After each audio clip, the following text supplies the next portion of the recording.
Hey everyone, I hope your guys' week is going fantastic. The weather is sweet today. I believe we turned on the air conditioner. We're kind of with sissies at our house because I'm outside all day and I don't want to come home and be hot again. So I hope you guys are having a great one. It's almost summer, for school and stuff. So I hope you guys have an amazing summer planned, spending time with family and stuff. So that's awesome. At Journey Today this week, they're talking about, Paul, and it's a little trip in a ship and how God kind of helped him, because Paul's an amazing thing. It's a great story. It's in Acts. And Journey Today does a great job telling a little bit about the story, but it's like a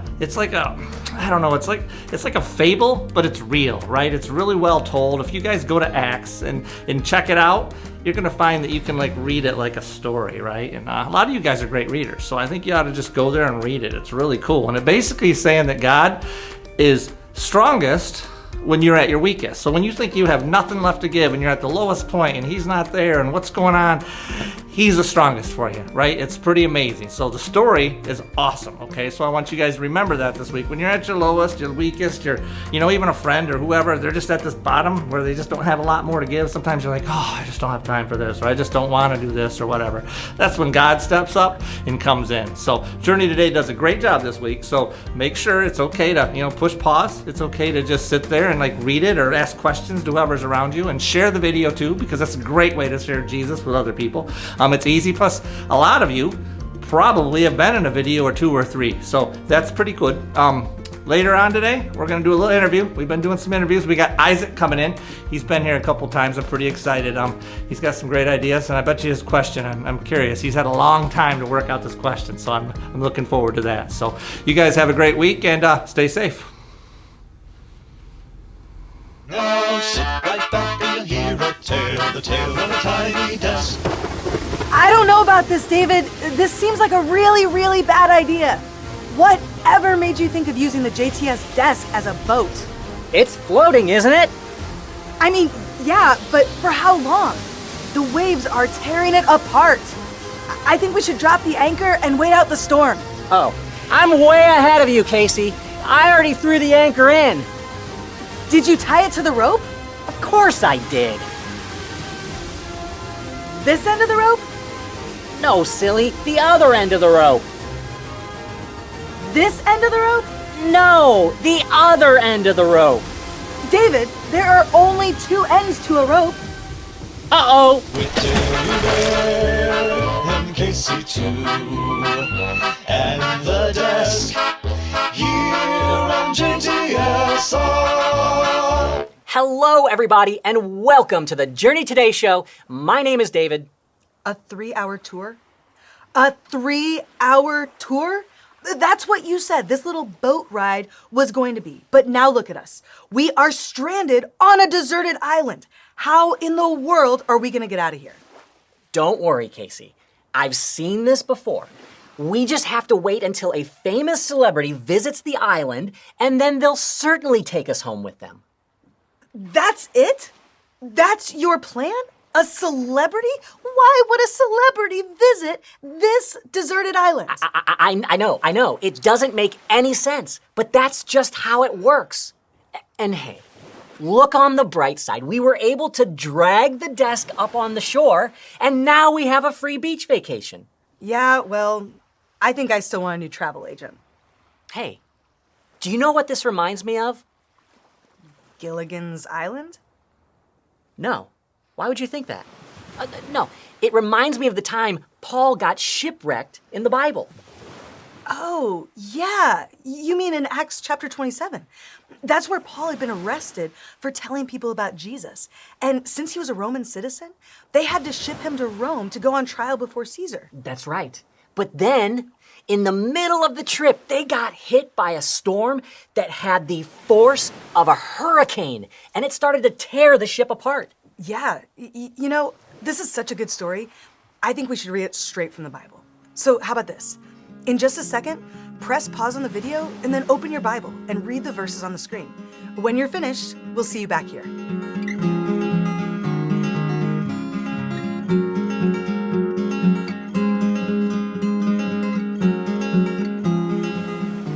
Wow, isn't that a crazy story? And I can kind of relate to Paul because I too have been shipwrecked. Well, technically, you've been desk wrecked. But you know what? Paul actually had it way worse than us, because that was just one of the many bad things that happened to Paul. In the Bible, in the book of 2 Corinthians, Paul gives a long list of all the bad things that happened to him. Look at what Paul went through. He spent 6 years in prison. He was whipped 195 times. He was beaten with rods. He was struck with stones. He was shipwrecked. He was bitten by a poisonous snake. He was in danger from rivers and robbers. He went days without food, water, and sleep. And he was left in the cold with no clothes. Whoa! And I thought I was having a terrible, horrible, no good, very bad day. Yeah, seriously. And what's really incredible is that Paul went through all of that so people could hear the good news of Jesus. And in the Bible, it says that because of all those things, Paul felt weak. That's right. And you would think that being weak would be a bad thing. But look at what Paul says about it in our Bible verse for today. But he said to me, "My grace is all you need. My power is strongest when you are weak.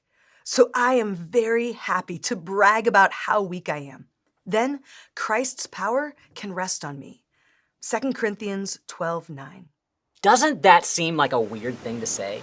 I mean, no one really ever brags about how weak they are, but that's exactly what Paul is doing here.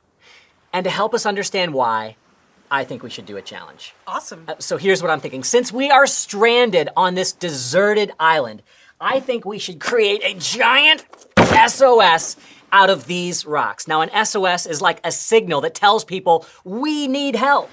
So when we lay down these rocks, though, I think we should use some gloves. Now, the glove that I'm going to use is kind of weak and flimsy. The glove that you're going to use is really strong and stiff. Now, the person who lays down the most rocks is the winner. All right. So what do you think? Are you up for this challenge? This is gonna be a hard challenge. Yes, it is. But yes, I'm up. We're gonna do it. We're gonna do it. I'm Okay. ready. Are you ready? In 3, 2, 1, let's go. Got one.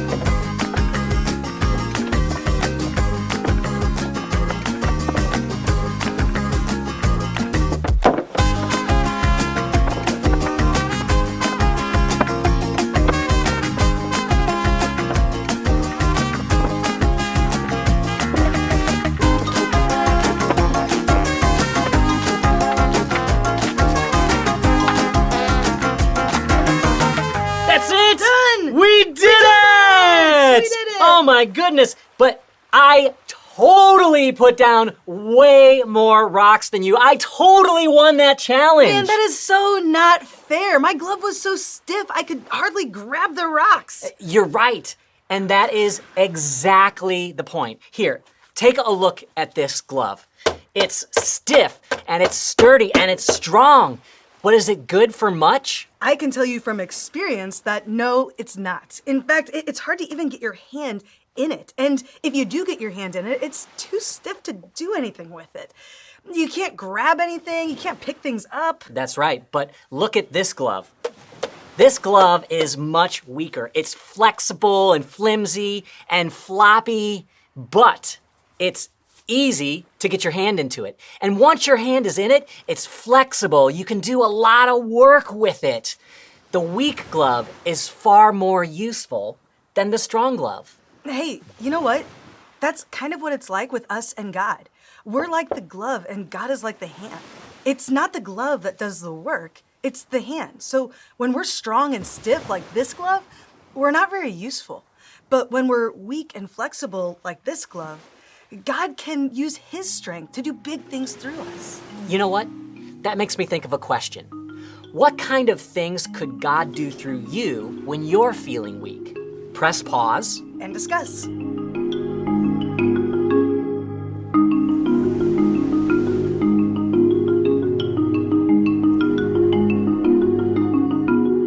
Following Jesus isn't always easy.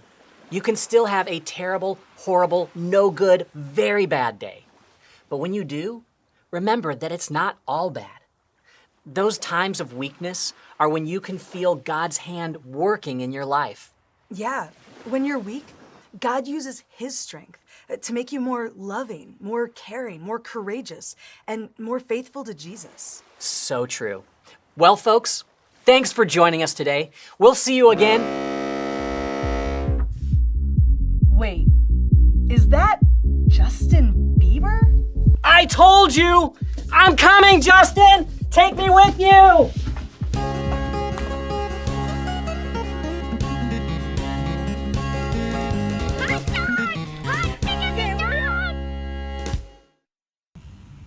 Are you ready? Okay.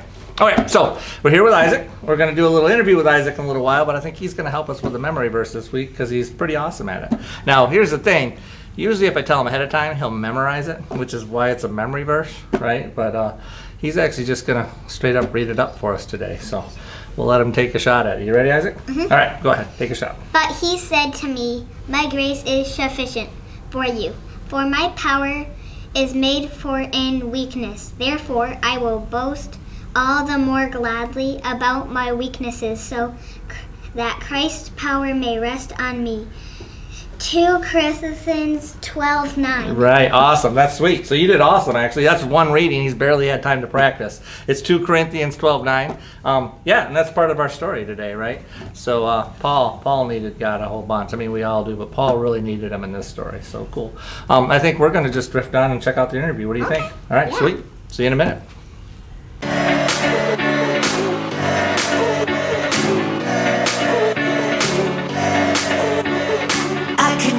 Earn the love that you have shown me. My heart was in a prison. You came to set me free. You called me from the shadows into your glorious light. You broke the chains that held me, and you gave me new life.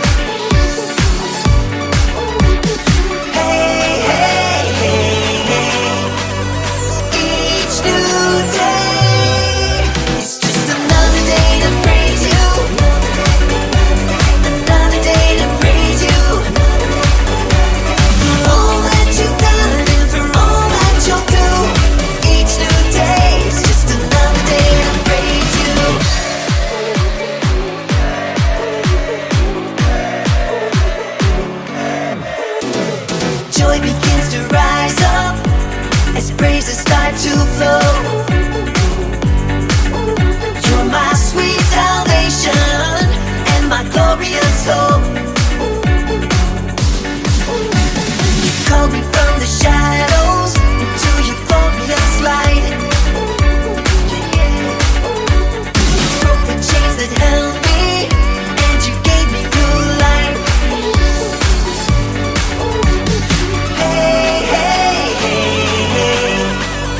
Each new day is just another day to praise you. Another day to praise you. For all that you've done and for all that you'll do. Each new day is just another day to praise you. Hey, hey, hey. Ooh. Another day to praise you. Hey, hey, hey. Each new day is just another day to praise you. Another day to praise you. For all that you've done and for all that you'll do. Each new day is just another day to praise you. Another day to praise you. Another day to praise you. For all that you've done and for all that you'll do. Each new day is just another day to praise you.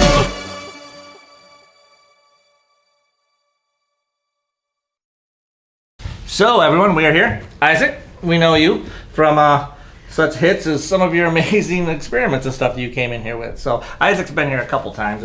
Nothing surprises him.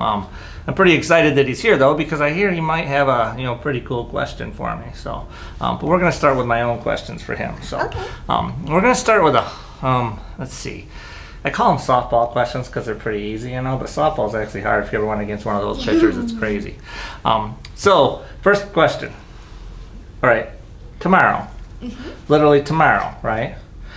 If you woke up and you could only wear one color for the entire year, top to bottom, one color, everything, like your shoes, you would have to be one color for the entire year until you're, out of school next year. What would it be? Red. Oh, gee.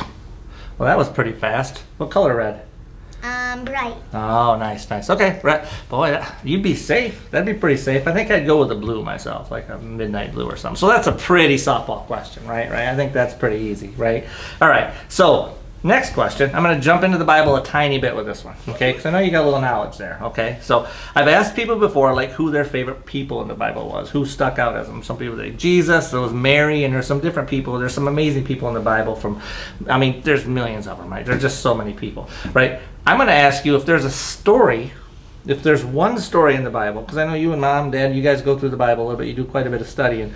If there's one story in the Bible that you kind of come back to, that's kind of one you like, one that kind of sticks with you, it's kind of sort of part of you a little bit. Was there one story that really, really pops out to you? I know there's a lot of good ones, but if there's one, if I had to put you, boom, what's your best story? What would you think? What would it be? I think it'd be the Christmas one.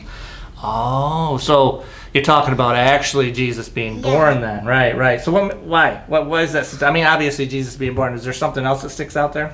I think that it's very special that he did that, It is pretty special. and that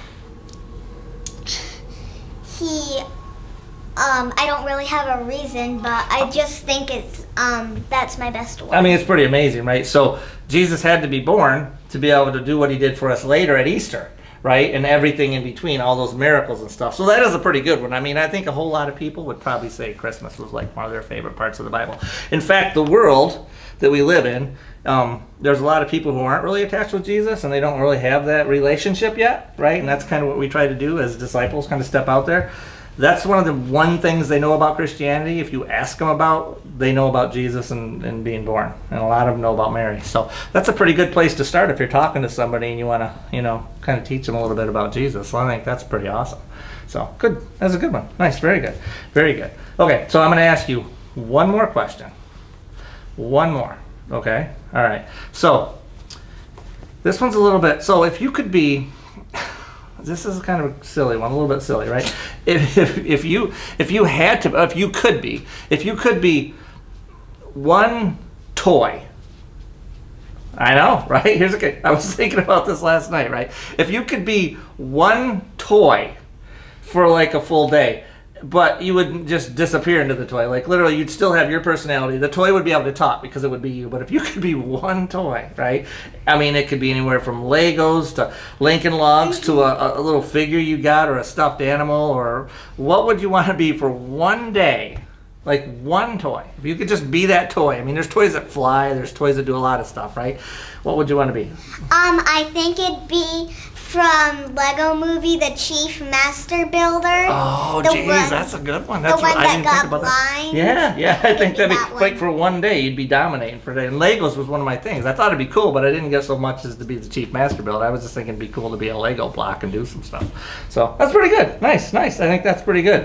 It doesn't surprise me that you have some pretty good ones. So, well, this is the point where I give the kids a chance to ask me a question or two or three or one or however they want to do it. So, and I know you may or may not have thought this over. You probably have, knowing you. So, and if the question comes to me, I'm also going to throw it to our producer extraordinaire, because I'm going to let him also answer it, because he always gets to sit back there. He doesn't have the pressure of being out here to answer those questions. So we're going to let him also answer the question after I do. Does that sound fair? Mm-hmm. All right, cool. So go ahead. What's the question? If you could be any superhero, what would it be and why? Oh, nice. All right, so that's a good question, right? That's a really good question, because I really like Marvel. I'm not as much as a DC guy, but I do like Marvel. And I know a lot about them because my son is deep into that stuff. Here's the thing. But being what I just said, when I was a kid, there's this DC, and it's called Green Lantern. Have you ever heard of Green Lantern? Yes, Okay. yes, So yeah. right, so the movie wasn't so good, but literally Green Lantern was awesome. You know that ring, you can create anything. I loved Green Lantern, and it was amazing. And there's Green Lanterns in all the universes. There's all kinds of. There's little boys and There's girls and red. animals, and there's dogs, and there's everything. All Red, kinds. blue. Yeah. So it would definitely be Green Lantern. So you know, that's more of a DC thing sometimes. So, but that's what it would be. So, what about our producer? What do you think he's gonna say? I don't know. I don't know. What do you think? Mine's an easy one. That was such an easy question for me. Aquaman. Oh yeah, I love Aquaman. the water, It's and a I decent- could live yeah. in the water, so Yeah. Aquaman Yeah. is it. Aquaman would be it. That would be pretty good. That's old school. Right. Very old So, school. Aquaman, pretty good. Well, I guess I'm gonna have to bounce that back to you to finish up here. So obviously, if you're gonna ask me that question, I got to see who you obviously have somebody. Who would that be? It would probably be Batman. Batman. That's pretty good. That's everybody's I love man. the Yeah, night. no I superpowers, love just the amazing night. mind. I Yeah. love the night, and I love creativity. Yeah. So you love the nighttime. Nice. So the And dark is your creativity. friend, right? Nice. Creativity. Batman's pretty good. Well, he's super creative, right? He's got the belt and everything else. He's got the rock slider, all the vehicles and stuff. It's amazing. You know what I mean? His tumbler car, goes through anything. Right. Thanks. Right. I know. He is pretty awesome. In the old school, they used to have Robin was his buddy or whatever. It was like his Yeah, they helper or still whatever. have him He was as his buddy. Right, yeah. So Robin was pretty cool. And then there was a guy, remember, back at the Batcave? You remember the older gentleman? Oh, yes. Yeah, who came in and was always giving him good knowledge and stuff, and he was asking, you know, And then it's there's pretty cool. Batgirl. Oh yeah, Batgirl. Yeah, it goes forever. Oh yeah, there is Catwoman too, who's kind of combined in that same thing, right? Not much. I know. It's that's a little bit of a stretch. That was the producer. That I'm not going to take that. But yeah, she is around there a little bit. But yeah, that's a good one. So and he's awesome. There's a lot Joker, of that one's fitting. Joker's pretty good, and I'm a big Riddler guy. So because I think Me too. he's so smart. He's so good with his words. So Speaking of the Riddler. right, the Riddler. I wish I had a riddle right now, but I don't. So I guess we're gonna wrap it up at that. I do have one more question. Oh, we're going 2 questions. I got it. Is this? I'll take this one. I'm ready. If you could be any superhero, what would it be? No. That's okay. Any superpower, Oh, superpowers. what would Okay, it be okay. and why? So that's a good one. You know, I've always thought it would be cool to fly. I mean, how cool would it be to fly, right? But the thing is if you think about it, how cool would it be to be strong enough to like save people who are, you know, if you were able to do, you know, go into pick up a car to save somebody or to move something and save somebody from that. That would be cool too. But that's not my actual answer, right? So I think the coolest one would be able to talk to animals with your mind. Right? So Aquaman does it, right? He does it in the water, but I mean literally everywhere, right? There's some different old school kind of people who He do could that. use They can talk to animals and tigers, and they would become your friends. And birds, if you need something, you can call the crow, and it'll fly in. Or mice can sneak in small places. If you can speak to animals, you'd be pretty awesome. Ants, I mean, if you need millions of ants to help you out with something, they're pretty powerful, building tunnels and stuff. It'd be really easy to build a deck if you had a bunch of carpenter ants getting things ready for you. Get it? Carpenter ants? Pretty good, huh? Nice. All right. So, well, bud, is that it for the day? No. You want to do one more? What is your favorite president and why? Oh, geez, that's a tough one. I mean, I'm going to stay out of the modern age just because I don't need the stress. We're going to go with, Abraham Lincoln did some pretty amazing stuff back then. Mine's George Washington. Oh, George Washington, he was the man. He kind of kept us going. There's some really good stories on George Washington back in the day. So, yeah, there's some pretty good presidents. There's a lot of them in between, too, that did a lot of cool stuff. So, yeah, I'm an Abraham Lincoln guy just because, you know, he was a wrestler. He was a fantastic wrestler, and almost no one could beat him wrestling. So, okay, good deal. Thanks for coming in, buddy. We will see you again soon, and thanks for hanging out. You guys have a great week.